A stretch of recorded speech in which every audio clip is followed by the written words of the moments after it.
Hi, welcome back to Weekly Highlights. Well, in the first part of tonight's program, we'll bring you the latest in island fashions from the Kona Hospital Auxiliaries Fashion Show down in Halehalawai. You'll also be hearing the music of the Konawaina High School Band during their year-end spring concert. And for our first stop, we'll bring you a very special ceremony from the Konawaina Gym.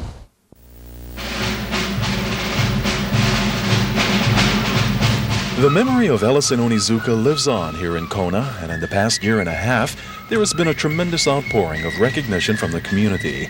Ellison was a graduate of Konawaina High School, and though his career took him away from his home, whenever possible, he would come back to Kona, especially to Konawaina, to offer words of encouragement to the students. So it was decided that the Konawaina Gymnasium be dedicated to this man who loved his alma mater and who unselfishly gave of his time to help others. I met Ellison when I came down to interview for the NASA program back in 1980. I had not applied for the program when Ellison and his classmates applied because quite honestly, I chickened out. And then when I was invited to come down and interview, I had a chance to walk through the astronaut office and get to meet the guys, and Ellison was one of the first guys I met. I think the reason he was one of the first guys I met was because he was so easy to get to know. He was very hospitable. He was one of the guys that said, hey, come on in, welcome your board.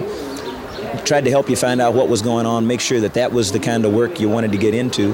And the thing I liked about him most was he was very, very active with the kids around the community.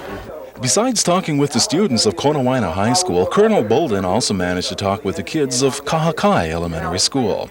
Oh, they're all very enthusiastic. The younger kids, as a general rule, are always the most enthusiastic. They always have lots of questions, and an endless number of questions. One of the things that I have tried to do, especially with the younger kids, is remind them of the accident. A lot of people say we need to get that out of our minds. Let's put it behind us and forget about it. And I don't think anything would be worse.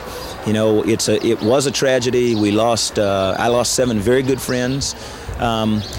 In order not to have that go to waste, we've got to constantly remind ourselves of it, constantly remind ourselves of the lessons that we learned from that, and just get ourselves remotivated so that we can go and do the things that they would have done or would have wanted us to do.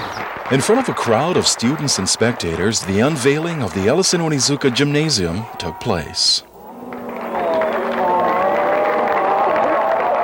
We're very proud and honored that the gym has been named after Ellison, and I think it's very appropriate because he was very proud of being a graduate of Konawaina High School, and we always made it a point to stop by the school whenever he was back in Kona. So from the family standpoint, we're very proud and honored that it has been dedicated to Ellison.